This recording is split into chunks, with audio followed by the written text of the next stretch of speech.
Hello friends, तो आज इस वीडियो में हम जानेंगे कोर्ट कचहरी में रोज बोले जाने वाले इंग्लिश शब्दों की मीनिंग, जैसे अपराध, कानून, मुकदमा, गवाह। अपराध को इंग्लिश में कहते हैं क्राइम एंड अपराधी को इंग्लिश में कहते हैं क्रिमिनल। नेक्स्ट, कानून को इंग्लिश में कहते हैं लॉ एंड कानूनी को इंग्लिश में कहते हैं लीगल। नेक्स्ट, न्याय को इंग्लिश में कहते हैं जस्टिस।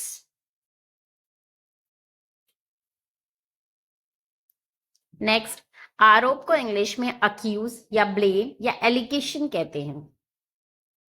नेक्स्ट, आरोपी को इंग्लिश में अक्यूज्ड कहते हैं। नेक्स्ट, वकील को इंग्लिश में लॉयर या एडवोकेट कहते हैं। नेक्स्ट, हिरासत को इंग्लिश में कस्टडी कहते हैं।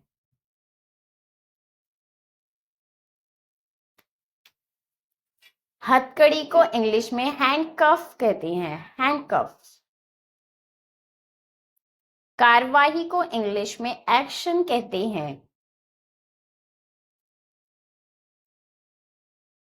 कारागार को इंग्लिश में जेल या प्रिजन कहते हैं और कैदी को इंग्लिश में प्रिजनर कहते हैं। नेक्स्ट, निर्दोष को इंग्लिश में इनोसेंट कहते हैं। गिरफ्तार को इंग्लिश में अरेस्ट कहते हैं। न्यायाधीश को इंग्लिश में जज कहते हैं। नेक्स्ट, अदालत या न्यायालय को इंग्लिश में कोर्ट कहते हैं। उच्च न्यायालय को इंग्लिश में हाई कोर्ट और सर्वोच्च न्यायालय को इंग्लिश में सुप्रीम कोर्ट कहते हैं। गवाह को इंग्लिश में विटनेस कहते हैं। चश्मदीद गवाह को इंग्लिश में आई विटनेस कहते हैं। सबूत को इंग्लिश में प्रूफ या एविडेंस कहते हैं।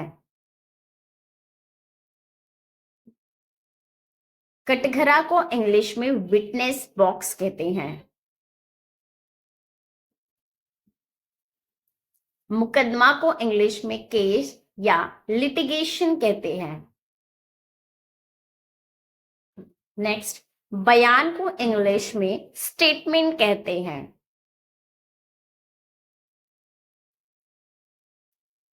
फैसला को इंग्लिश में जजमेंट कहते हैं। दंड या सजा को इंग्लिश में पनिशमेंट कहते हैं। चोर को इंग्लिश में थिप कहते हैं।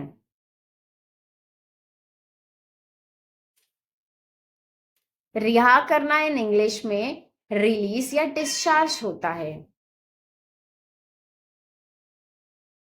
जमानत को इंग्लिश में बेल कहते हैं।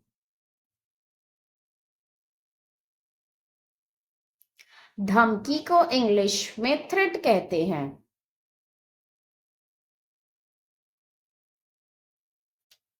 समझौता को इंग्लिश में एग्रीमेंट कहते हैं।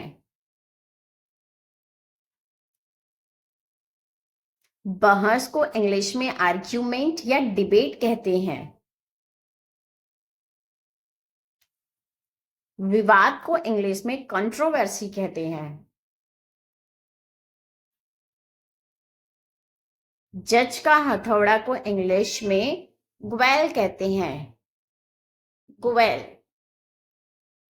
हमला को इंग्लिश में अटैक कहते हैं।